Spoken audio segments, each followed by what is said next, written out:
And here we are back in for another edition of Trey's Chowdown Live on Friday, October 23rd. I'm going to say it 2020. I don't know if I like saying that year 2020 too much. I'm here today with some people that have some great beer here in North Texas and McKinney called Tupps Brewery. Glad to have y'all here today. Good to be here. Appreciate it. Awesome. When I originally got that email, I said, how have I not? I've seen the can, but I just didn't even know that there was an actual. I knew there was a brewery, but I didn't know it was as popular as it is. Yeah. So I went to start looking. It was a neat deal. Yeah, good. And I'm surprised Matthew never told me about it. Because I talk to Matthew at least once or twice a week. Well, shame on him. I'm wait till I talk to him again. We'll cut him off. That's right. Yeah. Okay, I've got some COVID-19 updates. As you know, the restaurants are open to 75%. And it's really hadn't changed much from 50. It's still a lot of the restaurants with their square footage and stuff they have to deal with. It's still a bad deal. We just need to be sure we support local. I guess if you have a big restaurant with a lot of square footage, it's okay, but most of them aren't that way. The mom and pops. So, and they're still concentrating on to-go and delivery. PF Chang's, of course, Corporation PF Chang's. You know they're corporate. I still love their stores. They really got behind the 8 ball. In the last 6 months, they developed and opened up 3 to-go only restaurants, and they are killing it. Now they're going to put a whole bunch more of them. Mm-hmm. Yeah, they really saw a niche and they took it. I guess it's all about who's got the capital. Right. Yeah, that's right. Chef John Teaser opened up his new Knife and Spoon in Orlando. I'm going down next month. It's in the Ritz-Carlton in Orlando. It's a combination of seafood and his wonderful aged steaks that he does from 44 Farms. I can't wait to get down there and check that out. It's going to be awesome. And of course, the Ritz is always nice. Have y'all been to Knife in Dallas yet and eaten? Yes. Or yes. Plano? Okay. Very good. Right. Plano. Yeah. Very good. Yeah, I love the one in Plano too. Right. You know, somebody went in there one night. He has a bunch of incredible art all on the walls, and it's all chalk art. Uh-huh. And somebody went in there and did that he was mad. Really? Oh yeah. Must have been COVID related. No, it was way before that. I think it was on the one with Johnny Cash doing the thing, that one that I love so much, that photo, and it was all done by him. He replaced it, but it was just more 2020. Yeah, more 2020. Yeah. If y'all have not checked out our new Trey's Chowdown Coastal page yet, we started it a while back. We've already got about 5,000 people on it. We're featuring food in South Florida and New Orleans. I've been traveling down there for 2 decades and decided, and my family was selling meat in New Orleans for years and years and years. And we decided to go ahead and make a page since we're down there so much, and we feature chefs and restaurants and dishes, Florida cuisine and coastal cuisine. You'll really like it. It's just Trey's Chowdown. It's Trey's Coastal Chowdown, or you can go to the Trey'sChowdown.com and check it out and get you there. Trinity Groves reopened all the restaurants last week except 2 Babins. It's still to go. Have y'all been to Trinity Groves in Dallas? Yes, absolutely. Mm-hmm. It's one of my favorite spots. I went again last week. It's one of my favorite spots. Yeah. Mm-hmm. I can just park it there. It's a destination. Right. Yep. Right. And I think that more places could do that. I mean, they took that old area and they made that. And I just think more places could do that. I think because every time I'm there, I was there on Saturday at 1 o'clock, and Beto's had a line. The Chinese place had a line. I mean, people are just everywhere. So right. I went to the cake bar, always a line. They have that new cake machine. I get the slices out of the machine because I don't want to wait in those big lines. But they got something there. Brunches are back at Blue Mesa and in McKinney at Matthew's place. All right. Yeah, he brought brunch back. All right. Yeah. Good. I'm excited. I was excited to see. I'm excited to see that. And we tried the new spicy Dunkin' Donuts donut last week. It's a strawberry ghost pepper donut. And you know what? I thought it was going to be really hot, and it wasn't. It was a very good flavor profile with just a little heat on the back end. I was really shocked. I went and got another one just to be sure it wasn't a fluke. Because sometimes people are making those things, they put too much on one, not enough on the other. Right. So I went back and got another one to see if it was the exact same way. So anyway, it was good. I didn't I? The grand opening of Chimichurri in Bishop Arts is this week. You know what chimichurri is? You ever had chimichurri? Yes. One of my favorite things. They're opening up a restaurant totally devoted to that in Bishop's Art. Really? Yeah. Thank you for that, Ron. That's why glad you're in there. I skipped right over it. All right, now we're gonna get to Tupps Brewery and McKinney. And is that how did you come up with the name? Well, actually, I had a partner when we started, and his name was Tupper. So when we started doing home brewing and entering little competitions, we said we got to have a name for the brewery. So we just took his first name and smashed it down and called it Tupps. And I mean, it's stuck, it's strong, it's Yeah, good. The logo's good, so everybody loves it. Yeah, it's easy to say. Yeah, it kind of rolls off the tongue. Right. Yeah. Right. It's I saw your video where it said that your wife bought you a homebrew kit. Was that trumped up marketing stuff, or was that true? That's actually a true story. Oh, is it?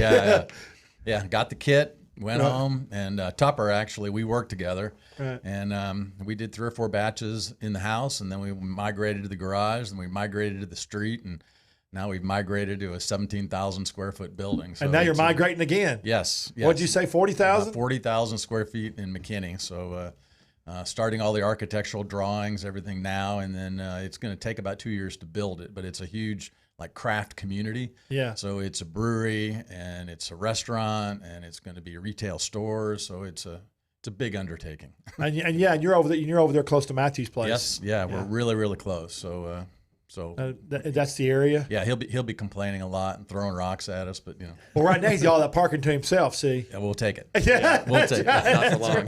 Say, Matt, we're coming. That's right. That's right. That's great. That's great. So let's back up a little bit and get history. So what did you do before you were in the brewery business?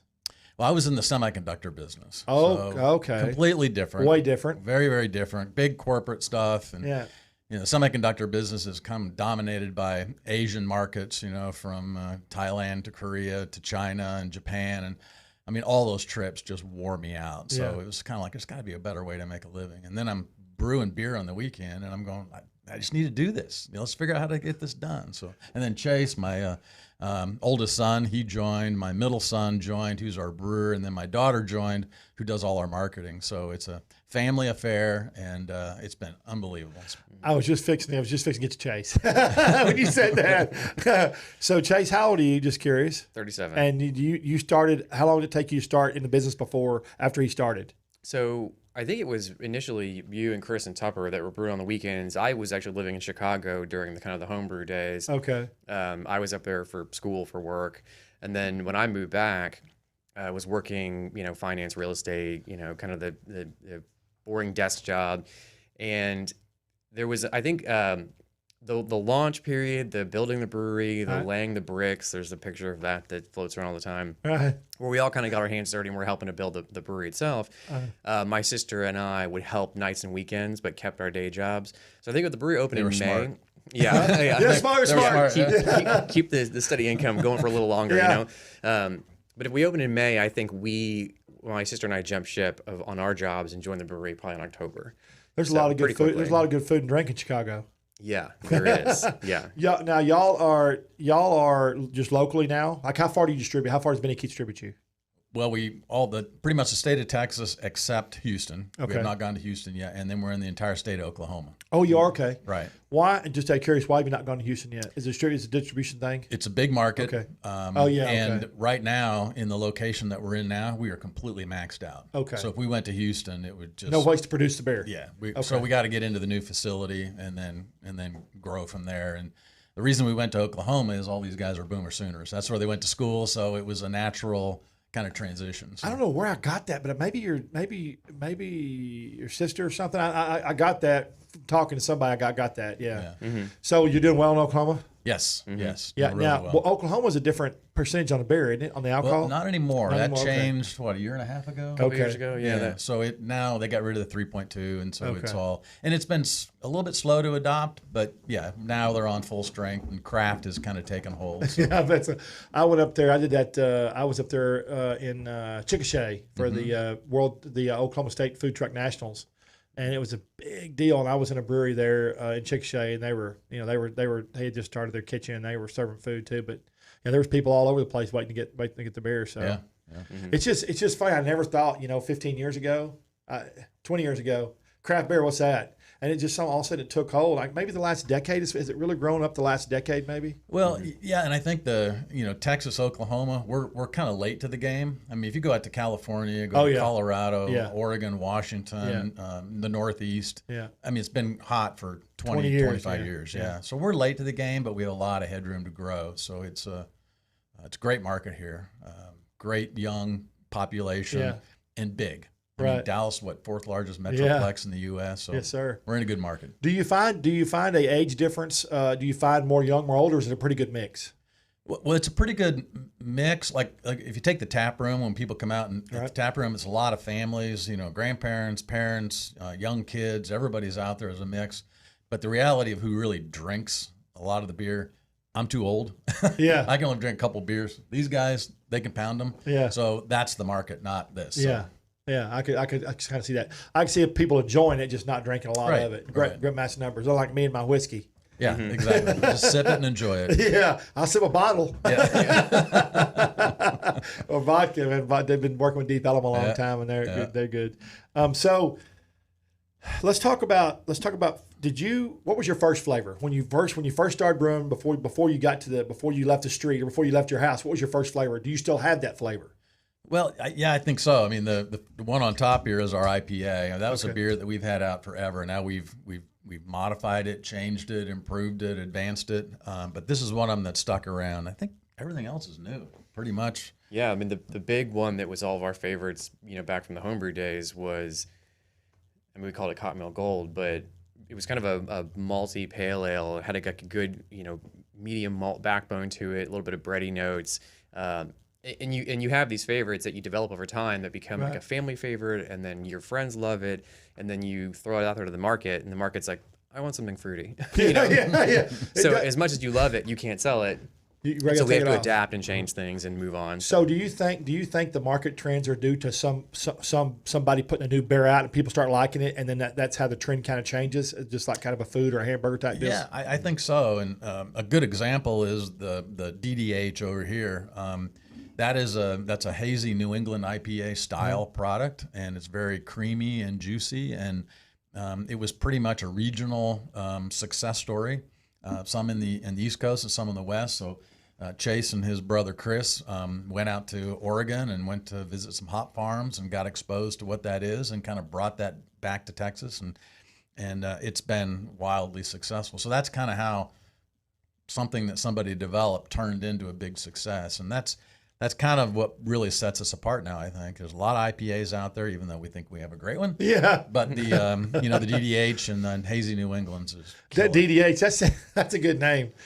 So what I want to do is right now, people who are watching who are listening on the podcast side and have never learned about Tupps. Will you roll that video, please?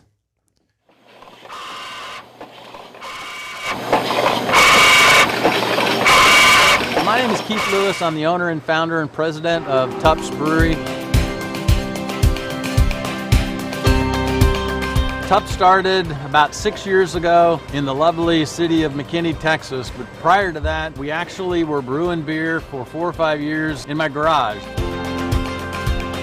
We've really tried to make beer that we like.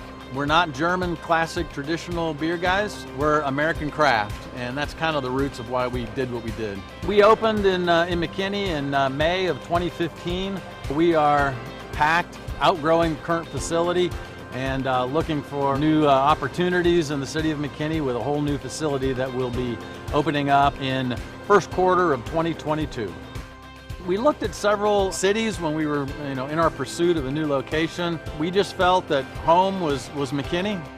I can't say enough great things about the city of McKinney's leadership team and how they supported us, both from business development, community development. The new location will be kind of a multifaceted. We talk about it being a craft community. We will be brewing beer. We will also support other local craft businesses. The sole goal in the beginning was to make beer that people would like, and we did that. Then we thought, well, we could add to the environment by having music, so we did that. And then we had events out here, charitable events, community events. I guess what I'm most excited about really is building another brewery. I mean, I loved building this one. It's probably 3 to 4 times the size and the magnitude. And we've got probably the best historic downtown in the state, I think. And then when you expand that downtown a little bit further to the east where we'll be going, it really just expands the cool roughness and the cool culture, I think, that McKinney has always had. Well, I think what people can expect when it's all done is an environment that really feels like home.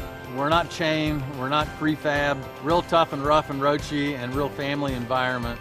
If you say that McKinney is unique by nature, I think we put the exclamation point at the end of it. We're pretty unique. People seem to love the liquid.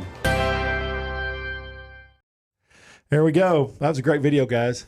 I love McKinney. I mean, I'm up there all the time. Well, first I have to go through there to get to my ranch, but I started going there a couple of years ago.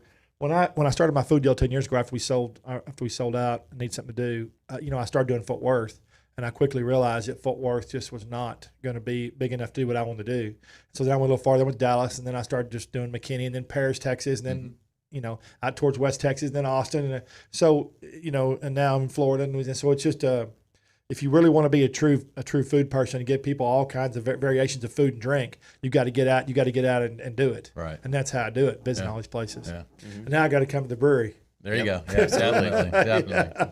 Spend a few hours. Yeah, that's what I do on Friday, Saturday, and Sundays. We'll hit sometimes 15, 20 places in a day. Mm-hmm. Restaurants, breweries, distilleries, bars, just kind of hop around and try new things. And we've got to keep everybody informed. Right. See new trends. Right. So how did you find your new location?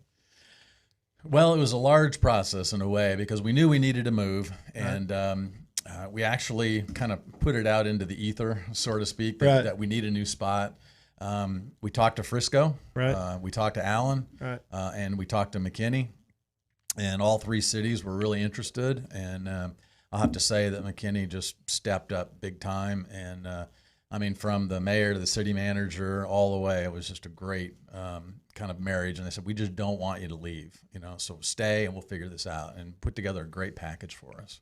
Even though, I've been over there to the local barbecue stop a lot and talked to Matthew, and it just seems like that McKinney's done a masterful job at getting bigger, but not getting bigger. Does that make sense what I'm trying to say? Right. It's getting bigger people, but they've kept that hometown feel still for me. Whenever time I'm there, that's what I feel. Yeah, I like to say that McKinney has soul. Yeah. So there is a heart and a soul to McKinney. That downtown square is just a fun, nice place to hang out. It is. But then everything around it it's real.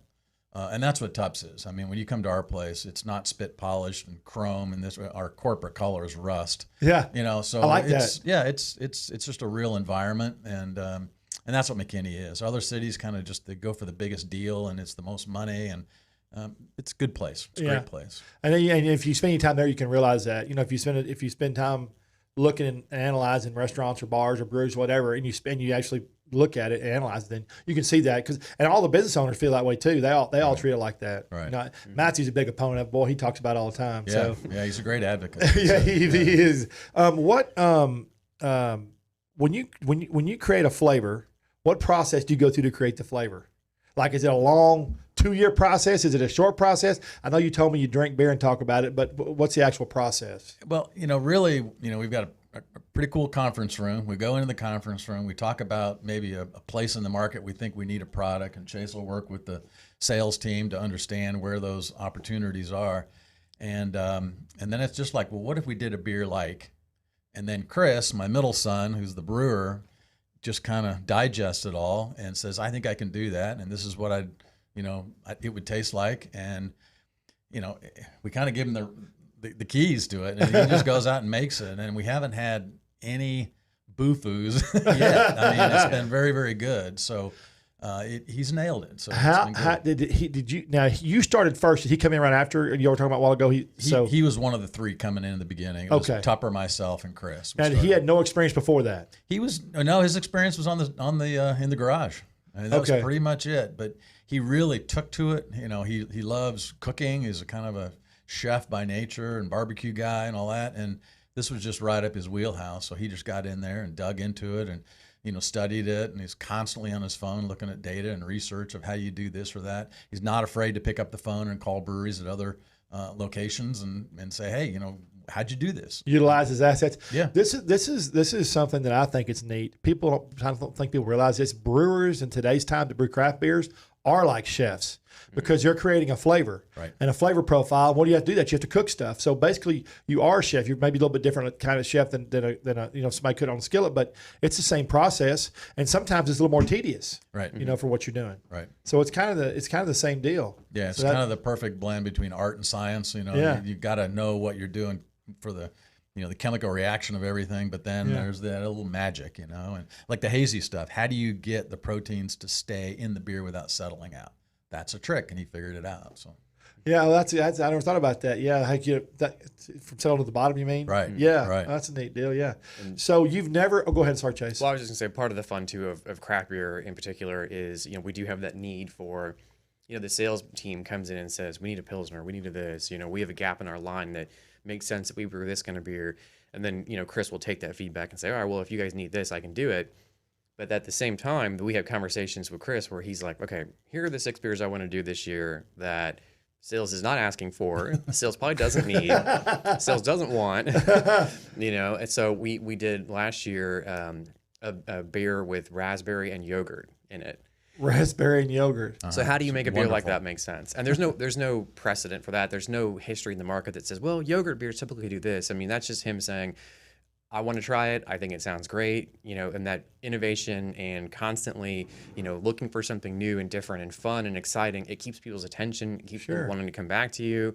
And then, the hope too is that if you follow us along and you like all the different hops we're putting in our double dry hop beers, if you like the yogurt beer and, it didn't have to be your favorite, but you had fun with it, maybe you drink more of our IPA on a regular basis. Yeah. So the whole thing kind of builds on itself. But it also shows that y'all are willing to go out on a limb a little bit and test the market and test and test yourselves and test your customers. Right. Which is not, and I think people do. I think people do like that. I really do. Well, that's a huge trend. Yeah. It used to be, remember back in the day, 20, 30 years ago, our parents would snuggle up next to the bar and they'd order the same beer that they drank for 15, 20 years. Right. Nobody does that anymore. Yeah. Everybody walks up and says, what's new? Yeah. What's new? So it's like, well, we have our IPA. Well, but what's new? Yeah. It's like, well, it's good, isn't it? Yeah, it's great. That's my favorite beer. But what's new? What's new? Yeah. So we come out with new all the time. So how did you come up with the raspberry yogurt? That's a neat raspberry yogurt. How'd you come up with that? Well, that was, I think, you and Chris and Katie. Because you said it was delicious. Isn't that what you said? Yeah. So we were in, the craft brew industry has an event every year in Denver, the Craft Beer Festival, and Craft Beer Festival, I guess. Yeah. And so we were up there going to that, and we went into a bar in Golden, Colorado. And they had a yogurt beer on the menu. It's like, that sounds disgusting. Yeah. And we had to order one, and we tried it. It was like, this is delicious. So that was rolling around in the back of his head, and he says, someday we're going to do that. So that was how that one happened. So sometimes on that note, like what's fun about having my sister in this mix is that she's in it every day with us and loves beer, totally beer person, but doesn't quite so get wrapped up in the, I need to try to make myself like the next trend. She likes it, she likes it. If she doesn't, she doesn't. Okay. So I think like her feedback was, oh no, Chris isn't just making this random weird beer up. Like I tried it too and it was really good. Yeah. We should do it. It's like, all right, well if Katie said so, then maybe we'll let Chris do this, But so y'all only made it for a little bit. Don't have it anymore. No, okay. It's on the calendar for this year though. Yeah. So what 2021. So and what do you? How long do you make? When you make beer, how long do you make it for? 3 months. Well, with that beer, we did 90 barrels. Yeah, I think 120 barrels of it, and you make it, you package it, you sell it, and it's gone. It's done. I got you. And it keeps people. There's no refining. It's got to work coming the first back. time. So the pressure's on to hit it out of the ballpark in the beginning. Yeah. But then afterwards, and a lot of people will say though, why don't you just keep making that? It's like, well, did you check the next one out? Okay, Yeah. Yeah. So it's definitely the whole new thing is. And we have tried. We make a seasonal and it does really really well. Yeah. And we continue to make it, and then people stop buying it. Yeah. Because they want what's new. Mm-hmm. Right. So then we stop making it, and then you get the question, well, how come you stop making it? Well, because you stopped buying it. Because the weird stuff, the niche stuff, the fun stuff, is really fun to try, to bring to a party, to bring to a cookout or whatever. But it may not be the everyday drinker. Right. But that's part of the fun of it too. So, and some of the most fun conversations we have at the brewer are the ones where we're sitting around a conference table, drinking a beer and talking about what's the next fun thing we're going to do. So we like it as much as the market does. Now, running a business like that gets to be overwhelming sometimes. Sure. And kind of a pain. Yeah, I bet. New artwork, new label approvals, new recipe development, the inventory and the supply chain management and all that stuff. Convincing your distributor that, no, I promise. It's got yogurt in it, but people are going to want it. And they look at you like you're an idiot. It's like, yeah, I bet so. Take this one on faith, And what you got to do is give them about 10 bears before you tell them. Yeah. Right, yeah. We'll have our annual business planning meeting at 7 o'clock on Friday night. Yeah, that's right. Yeah, that's good. So what is the process? Have you ever actually made a flavor and then tried it and said, I like it, but I don't know if it's going to work, and then it works really well? or vice versa? One you really like, but it didn't work as well as you thought it would? Does that ever happen to you, or all of them do pretty well? Well, I think one of them I would say is Northbound 75. So we did a beer called Northbound 75. It's one we did when we were home brewing, and it had fire roasted poblano peppers. Oh boy, and it was delicious. I loved it. It was smoky, roasty, a little bit of vegetables. Not hot, it was really good. And so that was one of the first beers we had when we opened the brewery. And there's a cult following for that beer. Right. Problem is you can't make money on cult followings. No, you cannot. so we eventually shot that one in the head and retired it. But I mean, that's just an example of one that maybe didn't hit stride. Right. But that probably also gave us some knowledge to say, when you do something that's a little edgy like that, just do a hit and let it go away, and then do another hit and let it go away. And it keeps people really connected with the brand. Where'd it go? When we'll be back, that type deal. Yeah. It's funny too, because on the sales side, we get questions at festivals all the time. You know, when are you guys bringing back Northbound 75? I love that beer. It's like, but how many times did you buy it? Well, like once or twice. Yeah. Like, you can't sell a beer on 2 6-packs. We also have a lot of bars that'll say, a lot of restaurants that do a really good brunch business. Oh man, that Northbound 75, we had that on the menu. We did a cocktail, a brunch cocktail with Northbound 75s. But how many did you sell in a month? 17? That's less than a case of beer. Yeah. For 20 restaurants, so you can't make a living doing that. So it's fun to do them once in a while and kind of hit and run. And when I was talking about that strategy of moving on to the next earlier, that's the beer I had in mind. Actually, was Northbound 75. Yeah. So let me ask you a question. When you put a beer, and y'all have beers on tap, obviously in restaurants, correct? When you put a beer in a keg and you put it on tap, how long? I've always wondered, because I go into some of these restaurants now. I mean, in Miami, I go, or LA, or even here at that big restaurant over at the New Star, they have 100. How long does it take one to go bad? How long does it take an actual keg to go bad? If it's in the coolers, it lasts a long time. Yeah, it can. I mean, so like our IPA, it's a pretty well built IPA, but the hop flavors, the things that are more delicate that make it taste floral and fruity and vibrant, will start to fall off after a couple months. A keg is a good place to store a beer because there's no oxygen in it. It stays cold. People don't respect cans in the same way they respect kegs. Yeah, so if you ever see a keg sitting out somewhere, you can assume it's empty because, you know, the distributors, the retailers, the restaurants, they always keep kegs cold. So at a bar, it should be pretty resilient, 60 days, maybe 90 days. But you'll notice 90 days versus day one, the difference between the beer. This just gets better with time, Full Grown Man or Imperial Stout, because those malty, rich, sweeter flavors will develop and turn into something better over the course of a year. DDH is much more susceptible to time. So that beer, we actually tell our wholesalers that that's got a shelf life of 60 days. But we hope that it's sold through and drank within 30 days. Okay. So that's more of like milk. Like you would want to drink that as fresh and as fast as possible. For people who are listening, can you explain in probably, let's say, layman's terms, what the difference is between an IPA and a regular beer? Is that something you can break down where they can understand? Because some people don't understand what the difference is. I get asked it quite a bit. Yeah, so I think what people usually get turned off on about IPAs are really they're built the same way as every other beer. You've got grain, yeast, water, hops.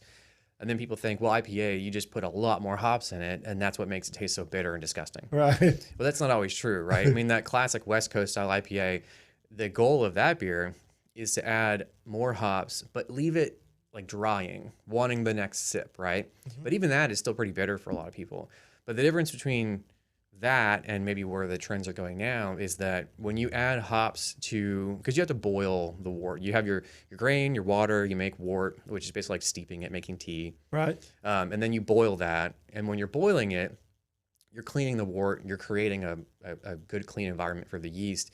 But you're also, that's the first opportunity you would get to add hops. Okay. Because no matter how great your yeast is, you're still going to have a little bit of sugar that sticks around in the beer. So you use something bitter to create balance, right? Sweet and bitter. If you go a little heavier on the bitterness, that's when you start to get into those kind of West Coast style IPAs. Gotcha. But the trend now is add as few hops to the kettle as possible for the bitterness, right? Add as little bittering hops as possible, and then add a lot more hops in after you've already cooled that wort down and the yeast is fermenting it.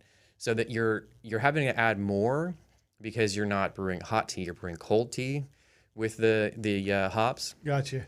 But you're getting a lot more flavor, a lot more vibrant, fruit-forward, flowery flavors with no bitterness. That makes these beers more expensive, though, because you're having to add so much more, and it takes longer. So we dry hop that DDH. It's called double dry hop. We dry hop it twice.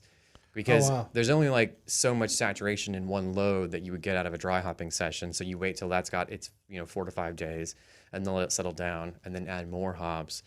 But that is a $14 6-pack compared to a $10 6-pack. Sure. And then our like a national standard, our blonde, that beer, we have all of our beers line price, but where you're losing margin on the IPA, you're picking it up a little bit on the national standard. Sure.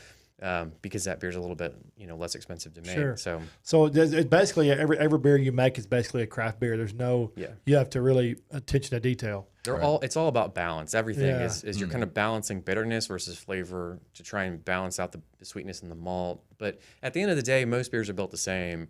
Hops, water, yeast, malt. Sure. IPAs, generally speaking, just have a lot more hops. And this one, I love this name, this Full Grown Jack. Have y'all had that a long time? Mm-hmm. Yeah, we do that every year around this time of year. But That's a great picture. Where'd you get the picture from? Ron, let me. Can you do the up top camera? Oh, there it is. Yeah, I guess you can see that right there. That's kind of neat. Yeah. Who did that picture? That's neat. So we've got my daughter does all the can art, but we've got a couple designers that come in and do it, and we'll just challenge them. We'll say, all right, it's Full Grown Jack, it's over the top, high alcohol, big beer, and so they come up with this pumpkin that's gnarly. But the base beer is a beer that we have called Full Grown Man, right? And it's a really good, thick, juicy, over the top beers, and then we will do Full Grown. Jack, we'll go Full Grown Nick with Bad Santa kind of thing. Full Grown Scallywag with coconut. Scallywag. Full Grown Ombre with peppers in it. So we have a whole line called Full Grown Man. So it's that's neat. Yeah. Full Grown Ombre. Right. I like that. Right. You said your company colors were rust. I like that picture she sent me. I used for our poster where you're standing by that old rusty van. What is that? 48 Dodge plumber's truck. That's neat. So we got that, and we put a S10 frame under it, a Chevy small block, and it's got taps on the side of it, and we drive all over the place. Oh, so you do drive it? Oh, yeah.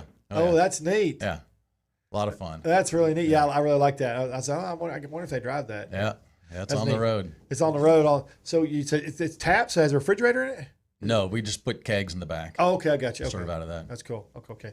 And this is your new project right here, correct? Yeah, Blur. Let me see if I can try to be careful of that table. It makes so much noise. But so, Ron, can I see the shot of this, please? There we go. He already beat me to it. See. So we got Blur. We got lemon, mango, hibiscus apple, and passion fruit. Those are just great names. Passion fruit. Yeah, because there's a lot of consistency in the hard seltzer world right now. Right. Everyone's got their cherry. Oh, yeah. Everyone's got their lime, lemon, and mango. So for us, we wanted to do something that was, equally as delicious, but were flavors that were a little more fun, a little more outside the box. Mass appeal, sure, but something that was a little more creative, a little more clever. So passion fruit, watermelon, apple hibiscus. With our mango, we added dragon fruit to kind of up the tropicalness, and then lemon and blueberry, because I think lemon and blueberry is just that classic. Yeah. Like you get the brightness from the lemon and you get the richness from the blueberry that kind of work together. So, so far the feedback on the flavors has been really positive. Well, I will tell you, there's not a flavor there I don't like. I used to be a big candy holic. I used to eat a lot of candy. I mean, when I was a kid, we used to go to Europe all the time. I told you, and my dad took me on a tour of her Hobo gummy bear factory in the 70s. There you go. And I left there, and they gave me a case of gummy bears when I left, and I just became a candy addict ever since then. I just anything gummies that her Hobo makes, I was always eating. But I love the passion fruit. I love hibiscus. I bet this is really good right here. Yeah. So what's out of all three? Do you have to buy them in a pack, or can you buy them separate? Right now, it's 12 packs. Okay. The variety 12 pack. So it's a capacity issue for us right now, right? Because we box those by hand. Oh, sure. So we're trying to get as much. What, you box them by hand? You don't have a canning machine, a boxing machine? No boxing machine. Just the canning so line. You are the machines. We are the right. machine. Canning line, labeler, but then when they come off the line, we're pulling them out. Well, I mean, fortunately, we have a team that does it, but pull them out, sort them, put them in boxes by hand. So right now, that's the trend is 12 packs, the mixed 12 packs. So we're kind of putting that in the market, and then we're going to start selling them in individual 6 packs at the tap room and get some feedback from social media, get some feedback from the sales in the tap room as to which 2 we should launch in the market. Yeah, good idea. Yeah, this has only been out 3 weeks. Oh yeah, 3 weeks. Yeah, very So very new. do I get to keep this? Absolutely. Yeah. Being a candy guy. Because Plus, my girlfriend's probably watching. She loves this kind of stuff, so she'll be all over this.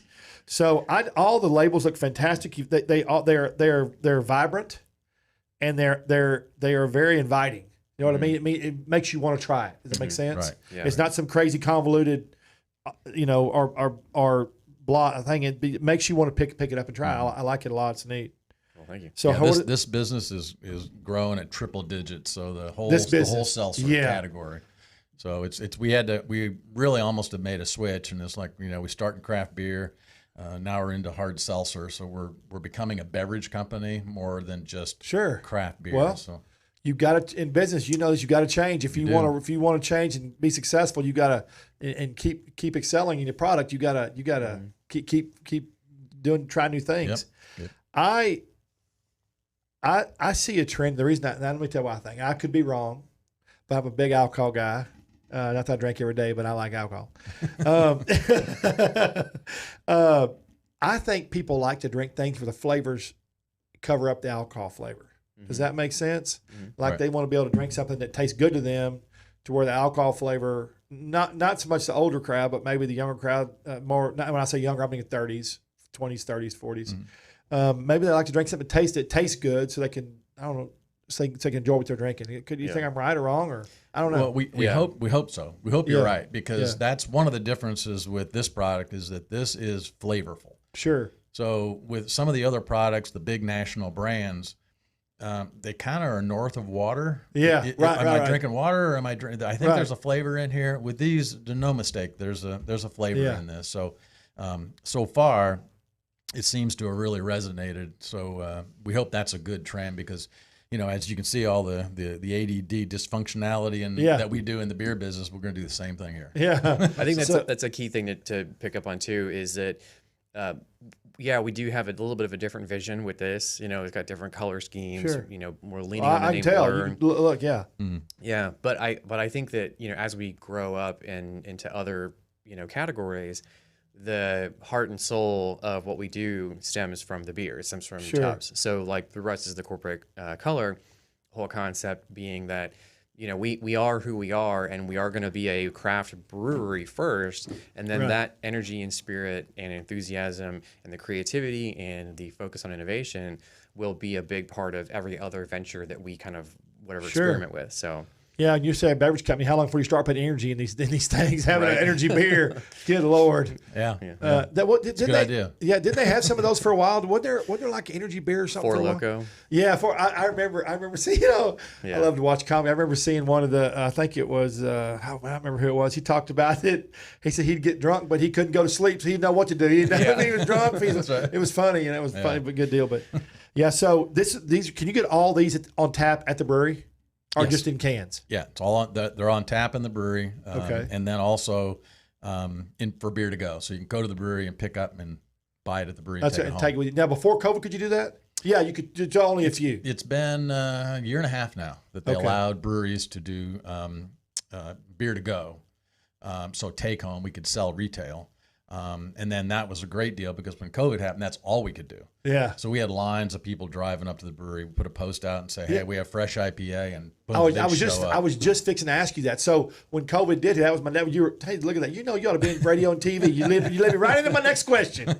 So when COVID hit, what did y'all do? Y'all had drive up beer. Yep. Now, how weird is that? Did you ever think 5 years ago you'd have drive up beer? I had no idea. Isn't that crazy? No idea. Yeah. And all of a sudden, we're like, well, what do we do? It is the only option we have. Yeah.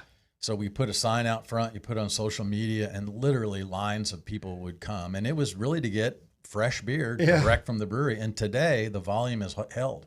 People still come and I don't think it's going to go away. That's why I tell people, I think that if you, and I always believe in being positive, and I think that if you look at the numbers and you look at your business model, that you can, even if COVID goes away somewhat, and you grow in your normal business returns, this is an avenue that's going to stay there. So I think it just adds to your over total all sales. You think I'm right? No, I do. COVID's not all bad. No, it's not. No. So no. I mean, it helps you fight through it, and you reinvent. So. Media wants you to think it's all bad most time. It drives me crazy for restaurant, beer owners, bar owners, breweries, but other than that, no. There's also like you can get a lot. I mean, everything we do at the brewery, you can get at the brewery too. That's the other trick is that we have all the variety of every product that we make available for sale at the brewery, unless it's a special item and we sell out of it too quickly. Sure. But you can't always do that at grocery stores because if they have 20 feet of cold box space and 900 products are trying to squeeze in, we might only have 3 beers at your local grocery store. And the bottle shop around the corner might have 6 of our beers, but we make 12. So you can always reliably come to the brewery and know you're going to find it there.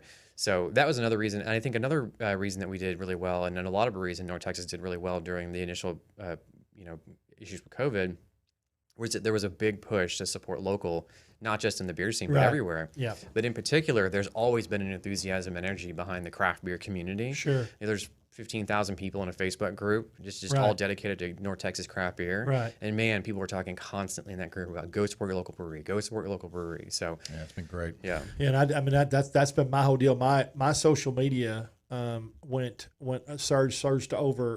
up another million, reached another million and a half every week because of COVID. I mean, it just shot the roof because I wasn't being negative. I was reporting on the day-to-day basis of what restaurants did. Please support this brewery, or this person selling to-go alcohol. Please support this restaurant selling to-go barbecue this food. I mean, that's what I did all day long every day, and it created a lot more work for me. But in order to support local, instead of drilling in all the bad things, you got to be positive because people out there could lose their whole livelihood on that deal. Right. And so I felt it was important. And I think that a lot of people picked up on that and kind of ran with that. As a society, we did. Right. Yeah.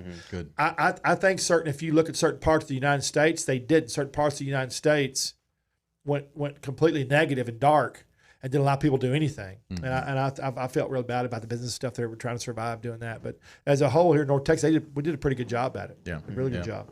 So I look at these labels, I just like them. They're so colorful, so vibrant. What has been your favorite beer that's gone out on tap? I mean, what have you sold the most of on tap of these flavors? Have you noticed that yet? Of the Blur? Yeah.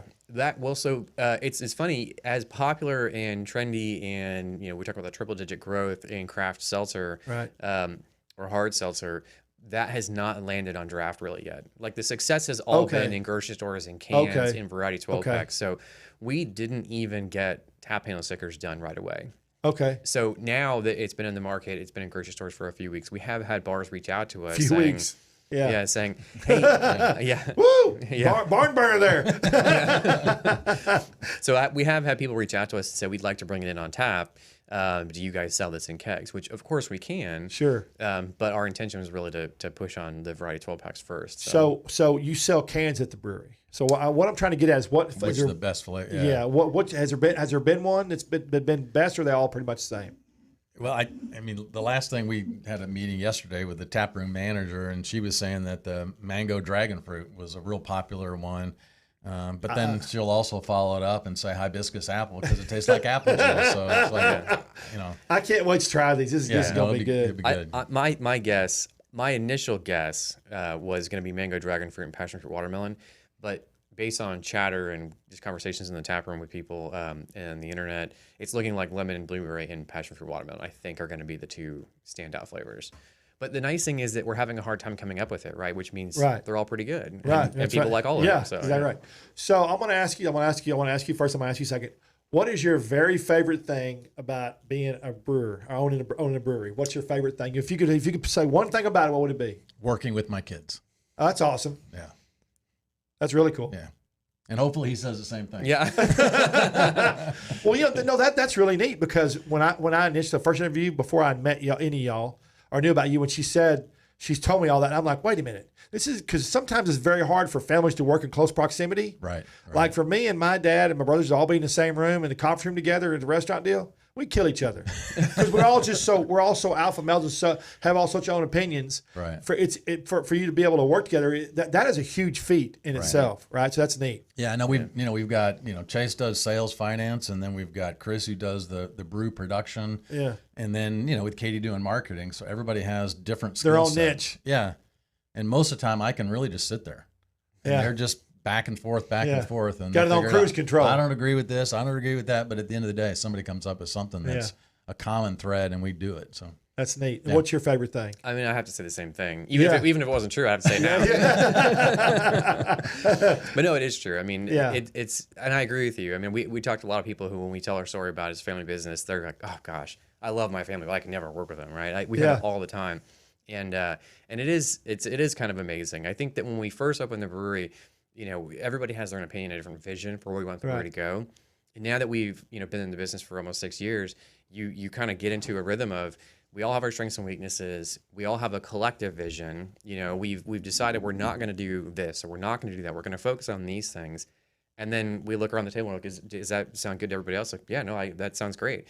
And so it's really worked out. And I think that we're better for it. I think the business is better for it because we have lots of different backgrounds. And not just that I, did finance and Chris is the production guy, but Chris sees the world differently than I do, and Katie sees the world differently than I do. And I think coming at it from different perspectives and bringing it all together, then we get to have fun and make weird nonsense, but we're grounded in reality, and it all has to taste good, and it has to appeal to a broad enough audience that we can make money. So, and it's. I think the other thing is that we talked about my wife was kind of the one that got us started, with the what's she doing? What's her role? What's her role? She plays in it? Well, none. Thank God. So she's a real estate agent, and we say, okay, you go make money to afford all this nonsense. That's right. You go make money. So we're like, she's like, well, you get to work with the kids all day. I'm so jealous. And it's like, I want to come work there. No, you can't do that. So, you do that, we do this. You know what, though? She raised him, and you were probably working when she was raising kids. It's true. It's true. But also, too, another thing I want to tell you about business, what I've learned, and my dad taught me, and I'll call everybody great-granddad, people who do really well in business, the ones that have the skin in the game, always look at the business a little different. Right. So when you have all those family members and they all have skin in the game, they all have something to gain, and all have pride about their product, it makes operations a whole lot easier. Right. Yeah. Right. It is personal. Yes. And it's funny though because it is personal. When I go to my brother and say I don't like something, I'm not trying to insult him. Right. We're in this together, trying to win together, right? But it's personal, and he's the one who made the recipe, and he's the one who brewed it. So does he take it personally sometimes? Absolutely, I he would does. too. Yeah. But now 6 years later, it definitely is more okay. I know Chase's head is in the right place, and we're trying to sort through maybe some flaws in the beer or some balancing issues in the recipe, and he doesn't get hurt feelings. But we still joke about it all the time. It's like, well, Chase doesn't like anything we do. Well, you got it's a chef. And so it's like so I learned a long time ago before I even started this deal. If I don't like a dish, there's a lot of people who write food reviews or drink reviews or bar reviews or restaurant reviews or chef reviews or critique a chef's what they do, and they get real negative and they bash them and they say, let me tell you something. Most people who are writing those reviews or drink reviews, but they don't have any idea how to make that or create that dish. So they have, in my opinion, you have no right to get on them when you don't even know what the hell you're talking about. Right. So if I drink or drink something I don't like, or I think somebody else won't like, or let somebody else try it and they don't like it, or if a chef's having a bad day, I don't report about that. I don't. It just goes off my radar. If I go eat 5 dishes at a place, because sometimes I order 4 or 5 and just have 2 or 3 bites of each one, and 2 of them I don't like at all or I think aren't good, I'll talk about the ones I do like. I don't have to go bash the ones I don't like because I don't know, because the process, like to make a flavor for your beer nowadays is lengthy. It's a craft process. If I tell somebody something positive about 3 beers and trash the 4th one, all they're going to hear is one about the trash, and they're going to form an opinion that's not good and don't go.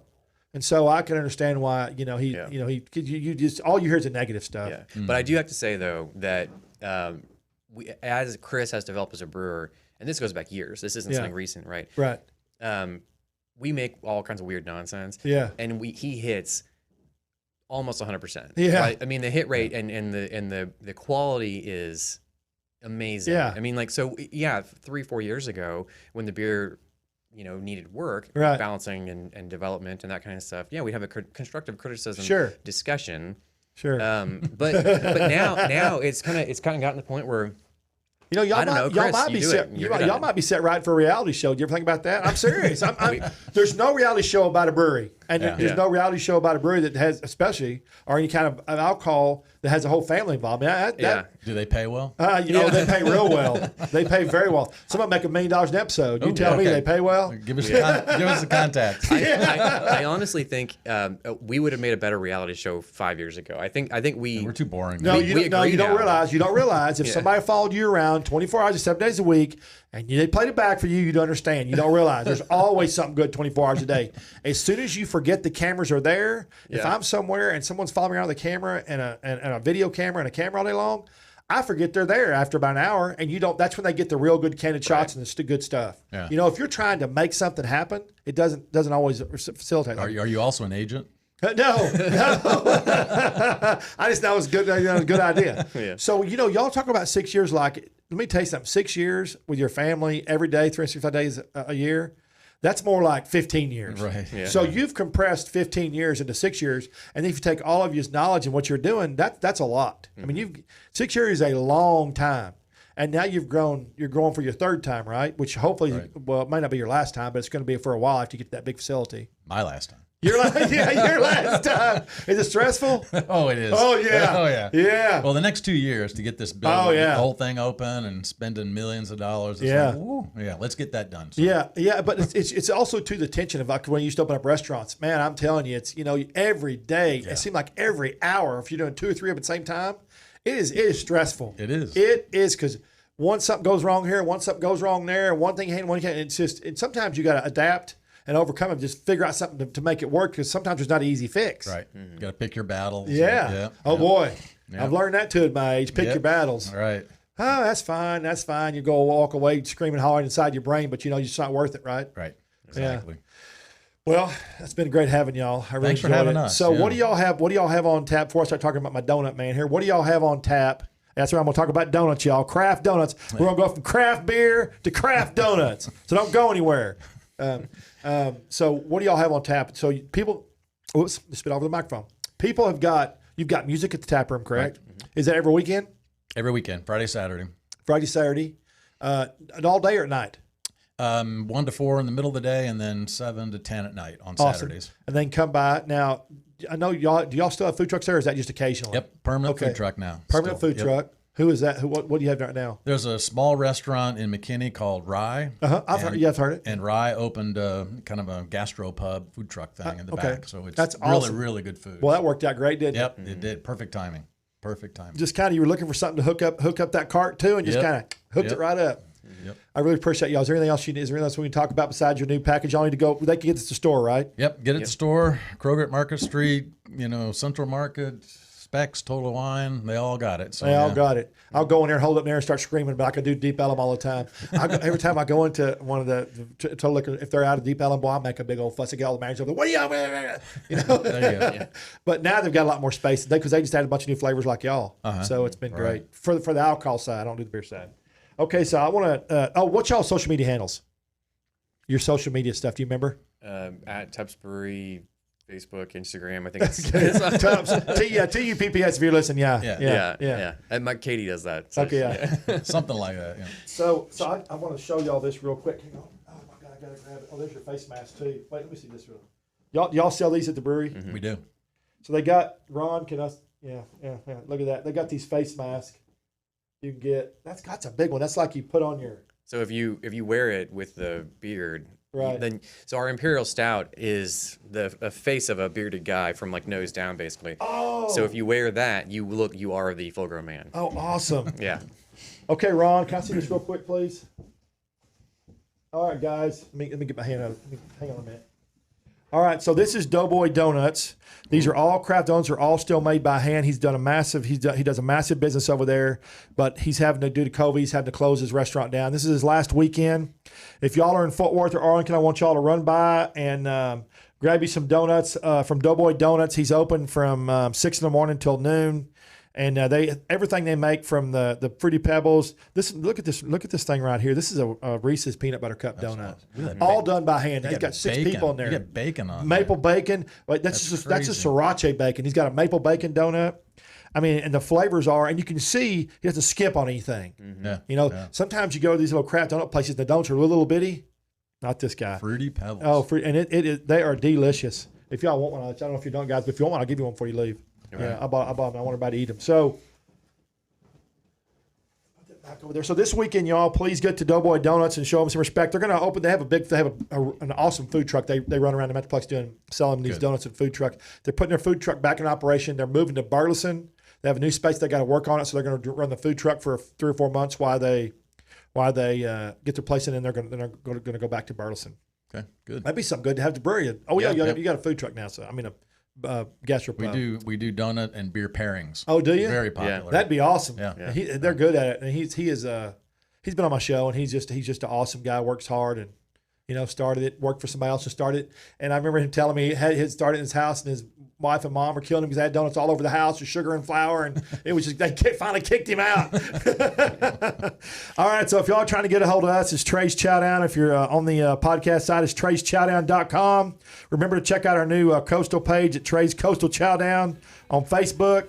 Even if you're not in Florida or Louisiana, you can see all kinds of cool dishes from chefs and drinks, craft drinks from the South Florida scene in New Orleans, Louisiana. We'll be here next week, same time, same bad channel. Thank y'all very much for coming. See y'all. Thank y'all for coming.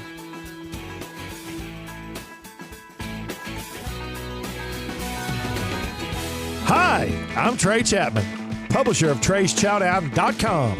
I'm passionate about finding the best food, drinks, and chefs and sharing it all with you. I should know I have over 5 decades of food experience. Find me on any podcast platform, Facebook Live, or just Google me.